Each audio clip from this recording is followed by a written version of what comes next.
चला तर विद्यार्थी मित्रांनो, आज आपण करणी या चॅप्टरवरचे उदाहरणं पाहूया, MCQ पाहूया। त्यामध्ये पहिलं उदाहरण आहे 2 वर्गमुळात 8 अधिक 5 वर्गमुळात 8। पहिलं उदाहरण आपण पाहू, 2 वर्गमुळात 8 अधिक 5 वर्गमुळात 8। हे कसं सॉल्व करायचं?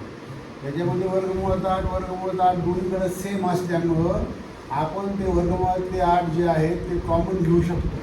तर हे वर्गमुळात 8 कॉमन, त्याच्यामध्ये इथं राहिले 2, इथं राहिले 5। तर याचं उत्तर पुढे असं होतं 5 × 2 = 7 वर्गमुळात 8। हे आपलं शेवटचं फायनल आन्सर आहे।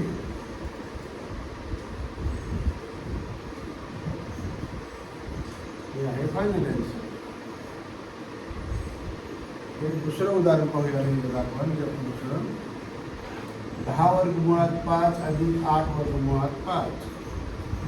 10 वर्गमुळात 5 अधिक 8 वर्गमुळात 5। या ठिकाणी पण आपल्याला 5 वर्गमुळात 5 जो आहे तो कॉमन घेता येतो आणि कंसामध्ये जातात 10 अधिक 8। याचं उत्तर येतं 18 वर्गमुळात 5।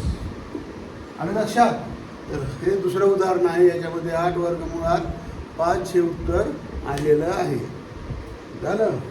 आता आपण तिसरं उदाहरण पाहूया। याच्यामध्ये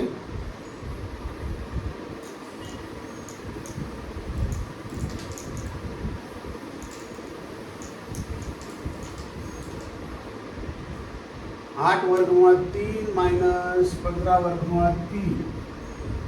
8 वर्गमुळात 3 मायनस 15 वर्गमुळात 3। या ठिकाणी आपल्याला वजाबाकी करायची आहे। वर्गमुळात 3 जे आहे ते कॉमन येतं, 8 मायनस 12। म्हणजे या ठिकाणी आपला आन्सर कशामध्ये जाणार आहे?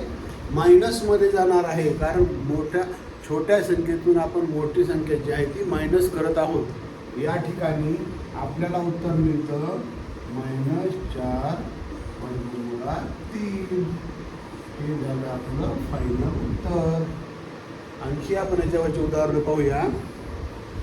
पुढे आहे गुणाकाराचे उदाहरण। याच्या पुढचं पाहूया गुणाकाराचे उदाहरण।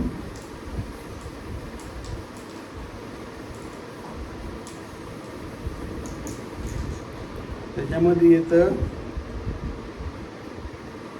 2 वर्गमुळात 3 गुणिले 4 वर्गमुळात 5। 2 वर्गमुळात 3 गुणिले 4 वर्गमुळात 5। या ठिकाणी कंसातील अंक हा सेपरेट वर्गमुळातील अंक हा सेपरेट आहे, तर आपल्याला सुरुवातीला तो अंक समान करून घ्यावा लागेल। आता 3 आणि 5 यांचा लसावी येतो 15। तर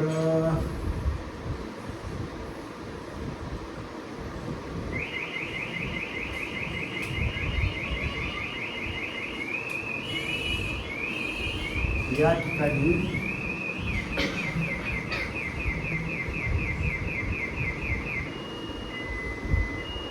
आपण 4 × 8 वर्गमुळात 5 × 15। हे काही उदाहरण नाही आहे, गुणाकाराचं आहे। डायरेक्ट आपल्याला गुणाकार करता येतो।